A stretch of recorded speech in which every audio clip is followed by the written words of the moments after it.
isi pidato Presiden Prabowo Subianto bahwa salah satu poinnya yang membuat saya tercengang adalah ini mengarah ke makar dan terorisme. Makar dan terorisme tentu kita sepakati bukan bentuk kriminalitas biasa. Gitu kan? Luar biasa itu. Mungkin kejahatan serius itu. Tapi saya tanda petik menanti-nanti. Siapa kira-kira yang otoritas penegakan hukum akan mintai pertanggungjawabannya cepat atau lambat karena diketahui melakukan upaya makar dan terorisme itu. Jangan sampai sebutan makar atau pemberontakan dan terorisme itu tidak disalahgunakan oleh siapapun sebatas untuk memberikan labeling buruk kepada pihak-pihak yang kritis terhadap pemerintah. Jadi sedikit-sedikit narasinya berseberangan dikatakan tanda-tanda makar.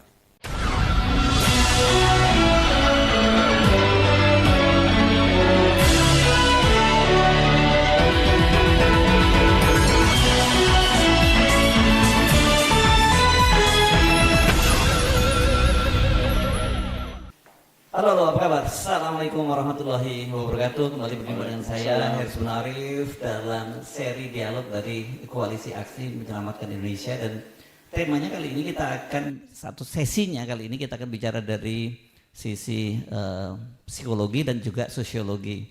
Kita ingin memahami apa yang terjadi dengan masyarakat Indonesia pada hari-hari ini. Karena tiba-tiba saja terjadi yang orang menyebutnya, kalau dulu para sosial menyebutnya sebagai amok ya gitu ya, apa yang terjadi. Dan orang Indonesia itu gitu, katanya orang yang paling sabar tapi kemudian tiba-tiba bisa meledak menjadi amok. Dan hari-hari ini saya kira kita melihat itu amok massa itu dan kita coba mendiskusikan mengapa hal itu terjadi, walaupun sebenarnya kalau dari kalangan para peneliti, para ahli sebenarnya sudah lama memprediksi itu dan sudah berkali-kali memperingatkan. Dan kali ini kita ada 3 orang narasumber, 2 orang itu sosiolog. Ini Pak Profesor Sigit Rohadi dari Pascasarjana Universitas Nasional Jakarta. Beliau ini seorang sosiolog juga. Sementara satu lagi ini aktif di media sosial ya, namanya Profesor Musni Umar yang dulu saya kenal sebagai rektor tadinya, rektor di Ibnu Khaldun, tapi sekarang rupanya beliau sudah tidak lagi menjadi rektor tapi menjadi guru besar di perguruan di Malaysia. Nama kampusnya apa Pak Musti? Asia University di Kuala Lumpur ya. Kuala Lumpur. Dan di sebelahnya, nah ini sebenarnya sekarang ini dia profesinya mirip-mirip sama dengan saya, tapi saya minta kembali ke Khitoh sebagai narasumber ya. Riza Indragiri Amril ini sekarang jadi host, tapi sembarang ini kita minta jadi narasumber lagi sebagai seorang psikolog ya. Bang Hersu, sebetulnya saya tidak begitu nyaman ya dengan menggunakan istilah amok massa. Karena sadar tidak sadar, sengaja tidak sengaja, ketika istilah itu yang kita pakai maka sah sudah. Ketika terjadi kekacauan, ketika terjadi amok, yang bermasalah adalah siapa? Yang bermasalah adalah massa. Diakui atau tidak, disadari atau tidak, kita menudingkan jari kita kepada mereka-mereka yang sudah melakukan aksi unjuk rasa, demonstran. Karena mereka lah satu-satunya pihak yang kita bisa berikan sebutan sebagai massa. Konsekuensinya apa? Ya sudah, kalau kita ingin menghentikan amok massa, tenangkan massanya. Cara yang paling gampang apa? Apalagi kalau bukan dengan cara-cara yang sudah dikatakan sendiri oleh Presiden Prabowo di pidato di istana, tindak tegas. Ya, kita tentu bisa berimajinasi, kita tentu bisa menafsirkan bentuk ketegasan macam apa yang dilakukan oleh aparat terhadap mereka-mereka yang melakukan amok. Ya. Pada momen ketika massa melakukan amok, sepertinya muskil bagi aparat untuk mengajak mereka berdialog. Karena mereka dalam kondisi amok. Berarti apa caranya? Ini dia. Alih-alih menggunakan istilah amok massa yang sekali lagi cenderung mengkambing hitamkan massa, ada riset Bang Hersu. Riset ini boleh percaya bahwa tidak dilakukan selama 50 tahun. Mengkaji dari satu aksi demonstrasi ke aksi demonstrasi berikutnya selama setengah abad. Apa temuan riset ini? Alih-alih mengkambing hitamkan massa dan juga alih-alih memojokkan otoritas penegakan hukum semisal polisi, simpulan riset ini melihat bahwa apa yang kita sebut sebagai kerusuhan atau mob atau amok massa itu ternyata merupakan produk interaksi dua pihak.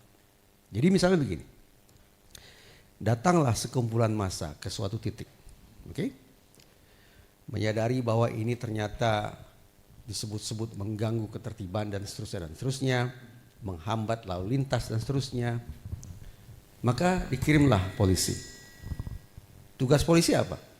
Pasti untuk menenteramkan suasana, mengendalikan situasi. Tapi dilematis, kata riset itu.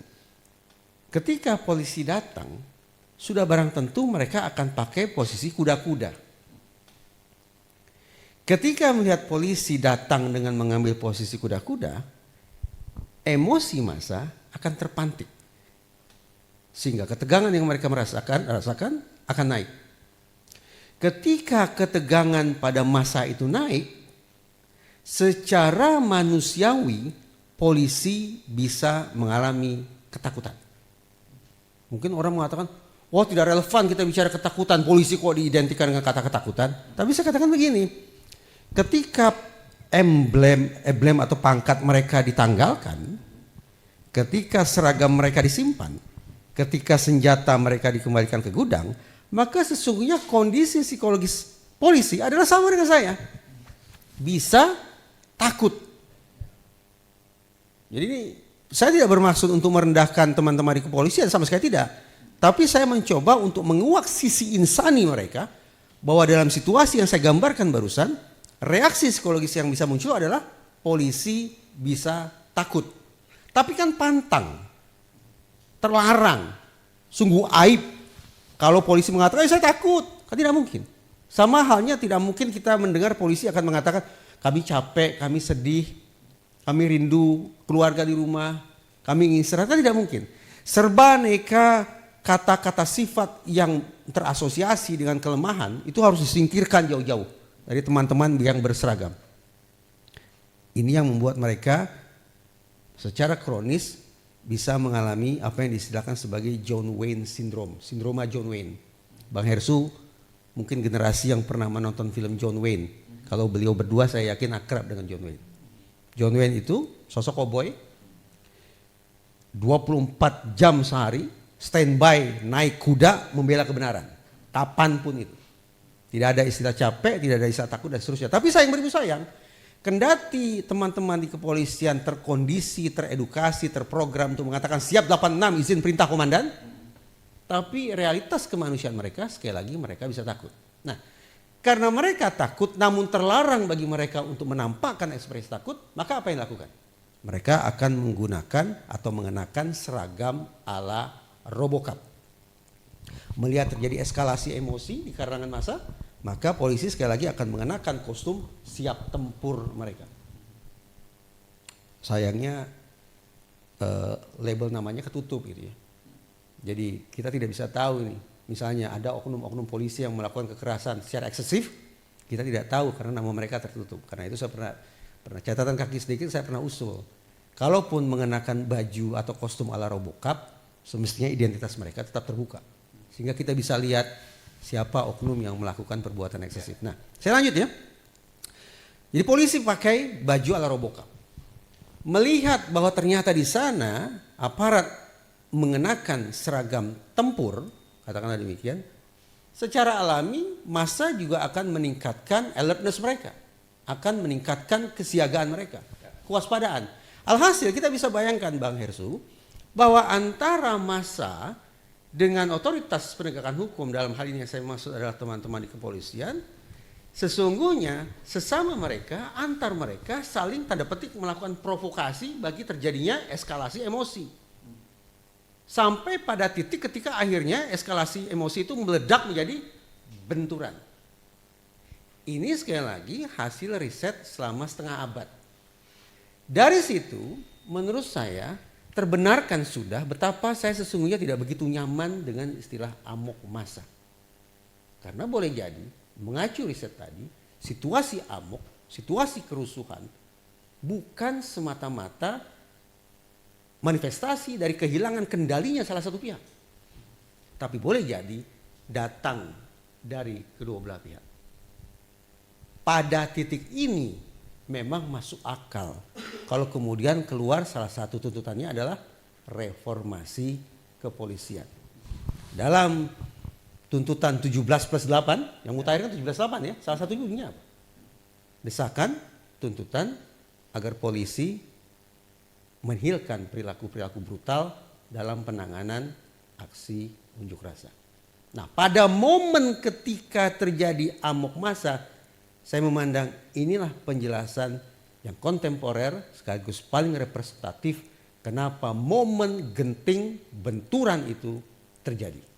Demikian Bang Hersu. Oke, tadi ada belum menyebutkan di mana itu ininya, risetnya tadi, sebentar ya. Nah, ini pertanyaan bagus. Nah, ini waktu makan saya dikritik oleh Pak Sigit. Iya. Karena saya dikritik oleh Pak Sigit. Saya pastikan saya bisa tunjukkan hasil risetnya. Tapi dengan segala hormat kalau diminta menyebut siapa nama ilmuwannya, saya lupa. Bukan karena saya tidak menghargai, tapi sungguh-sungguh. Tidak di Indonesia ya? Oh, pasti tidak Indonesia. Tapi begini. Satu, diakui atau tidak, sekian banyak lembaga negara kita itu kan belajar dari organisasi serupa di negara-negara mitra. Ya. Jadi saya bayangkan perilakunya atau cara-cara mereka bekerja juga menduplikasi cara-cara yang berlangsung di luar sana. Itu satu. Yang kedua, ketika bicara tentang ekspresi kegusaran atau amarah atau amoks di konteks kerusuhan massa, ini kan bahasanya menjadi sebuah bahasa yang universal. Orang psikologi menyebutnya sebagai bahasa psikologi massa. Ketika psikologi individu tidak lagi begitu relevan, karena yang kemudian teraktivasi adalah psikologi massa. Karena ini sifatnya universal, maka hitung-hitungan di atas kertas, hasil studi tadi juga bisa diterapkan di sini. Baik, terima kasih. Tadi Profesor Sigit mau langsung memberikan komentar, silakan. Amok itu bukan peristiwa spontan. Jadi amok itu adalah produk setelah masa mengalami akumulasi kekecewaan. Saya ambil dari konsep Jawa. Orang Jawa itu orang kelas bawah, orang Jawa kelas bawah. Itu kalau diperlakukan sama elit, dia nggak boleh ngelawan seketika itu. Apa yang dia lakukan? Ngalah. Ngalah itu bukan berarti kalah, tapi ngalah. Udahlah, biarin. Menahan diri. Betul. Tetapi kalau dengan berkali-kali ngalah, elit itu masih berlaku seperti itu, orang Jawa itu ngalih, menyingkir. Dari ngalah ke ngalih. Tidak mau berhadapan langsung. Kalau dia di desa, dia akan meninggalkan desa. Jadi tidak langsung berhadapan dengan itu. Ketiga, kalau elit itu masih berperilaku seperti itu. Sebenarnya ini dulu kasusnya untuk antara petani kecil dengan tuan tanah. Kalau itu tuan tanah itu masih berlaku seperti itu, elit itu masih bekerja seperti itu, nggak ada cara lain untuk mempertahankan harga diri, maka dia harus ngamuk, amok tadi. Jadi amok adalah akumulasi dari kekecewaan, kebencian dan perasaan tertindas selama sekian tahun. Nah, kalau saya kaitkan dengan teori sosiolog dari Harvard University namanya Charles Tilly. Dia mengemukakan konsep tentang repertoire. Setiap masyarakat memiliki produk sejarah repertoirnya masing-masing. Jadi jangan mengatakan mahasiswa itu anarkis, enggak ada. Jangan mengatakan buruh-buruh itu anarkis, enggak ada. Kenapa tidak kata anarkis itu tidak tepat untuk dialamatkan kepada protester? Kenapa demikian? Karena mereka yang ada di pucuk kekuasaan, eksekutif, legislatif, yudikatif, kalau kita menggunakan perspektifnya Charles Tilly, adalah produk dari perilaku anarkis. Jadi mereka bisa duduk di sana adalah hasil dari anarkis, perilaku anarkis. Kalau digunakan istilah anarkis. Karena itu jangan digunakan istilah anarkis. Anarkis itu istilah yang anomali. Seakan-akan menyebut para pelaku itu tidak memiliki jati diri, kepribadian, kemampuan untuk mengontrol diri. Mereka-mereka orang yang tidak logis, tidak mampu melakukan perhitungan, muncul seketika lalu melakukan amok atau melakukan perilaku anarkis tadi. Bukan itu. Nih, jadi ini produk yang menyejarah, yang dibentuk oleh semua masyarakat dengan gaya protes masing-masing. Di negara kita sejak tahun 1920 sampai saat ini, kalau tidak ada kerusakan barang-barang publik, tidak ada perhatian dari elit. Didiamkan. Berbondong-bondong gitu, semuanya hanya didengar, didiamkan. Tapi begitu ada kerusakan barang-barang publik, ada perhatian. Nah, karena itu apa? Ini menjadi mode. Mereka yang duduk di lembaga-lembaga pemerintahan dulu melakukan itu. Kalau nggak percaya tanya Adiana Pitupulu. Dia dulu melakukan itu.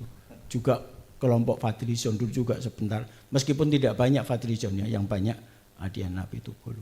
Budiman Sujatmiko semuanya melakukan itu. Jadi repertoire adalah sejarah protes masyarakat yang dihasilkan oleh masyarakat itu sendiri. Sehingga mendikotomi bahwa itu adalah perilaku kelas bawah dengan label anarkis. Seakan-akan ini adalah tindakan yang anomik. Yang meminjam istilah Pak Reza tadi. Menyalahkan para protester. Mengkambing hitamkan para protester. Ini tentu split yang teknik yang dilakukan oleh elit untuk menunjukkan bahwa mereka memiliki legitimasi dan kualifikasi yang lebih unggul dari para protester. Meskipun kita tahu bahwa mereka adalah produk dari sejarah yang repertoire tadi. Itu tambahan saya dari Pak Reza. Yang menarik tadi ada ngalah, ngalih, terus ngamuk. Ujungnya langsung aja, nggak apa-apa. Langsung. Iya. Enak betul jadi host. Suatu pertanyaan menyapu bersih semua persoalan jadi. Narasumbernya asing jadi. Oke, begini. Nggak perlu peran. Dia lalu jadi host kan. Iya. Lagi terkenang oleh saya ini kalau diputar ulang mudah-mudahan saya tidak keliru. Pak Musni itu setidaknya 2 atau 3 kali mengatakan kurang lebih bisa terjadi pemberontakan. Betul tidak Pak? Akui itu, betul kan? Nah. Ketika Pak Musni berulang-ulang menggunakan kosakata pemberontakan, sekonyong-konyong teringat oleh saya, ini sepertinya menjustifikasi isi pidato Presiden Prabowo Subianto bahwa salah satu poinnya yang membuat saya tercengang adalah ini mengarah ke makar dan terorisme. Makar dan terorisme tentu kita sepakati bukan bentuk kriminalitas biasa, gitu kan? Luar biasa itu. Mungkin kejahatan serius itu. Tapi saya tanda petik menanti-nanti. Siapa kira-kira yang otoritas penegakan hukum akan mintai pertanggungjawabannya cepat atau lambat karena diketahui melakukan upaya makar dan terorisme itu. Kenapa saya tanda petik menanti-nanti itu? Satu, sudah jelas agar presiden kita tidak dipojokkan dengan sebutan presiden yang cuma omon-omon. Artinya betapapun presiden sudah mengendus bahwa sudah ada gerakan-gerakan ke arah makar dan terorisme, seolah alat-alat negara tidak juga bekerja. Kan saya pribadi agak masyghul. Ini ketika kita bicara tentang pagar laut, ingat tidak? Presiden sudah mengatakan pagar laut. Tapi ujungnya kan nanti klimaks, cuma cabut-cabut pagar. Kalau cuma cabut-cabut pagar saya pikir tidak harus presiden yang bicara soal itu. Tapi kembali ke pokok persoalan, agar jangan sampai terkesan bahwa presiden sudah mengirim pesan tegas tentang gerakan mengarah kepada makar dalam kurung pemberontakan dan terorisme, tapi alat negara tidak bekerja. Itu satu. Dan yang kedua, agar jangan sampai sebutan makar atau pemberontakan dan terorisme itu tidak disalahgunakan oleh siapapun sebatas untuk memberikan labeling buruk kepada pihak-pihak yang kritis terhadap pemerintah. Jadi sedikit-sedikit narasinya berseberangan dikatakan tanda-tanda makar dan seterusnya dan seterusnya.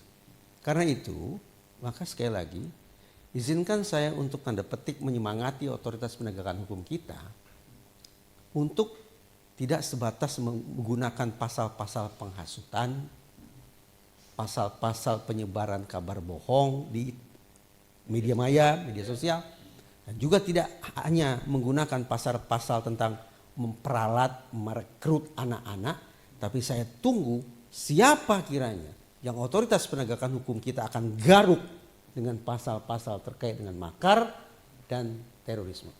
Tolong jangan salah ditafsirkan.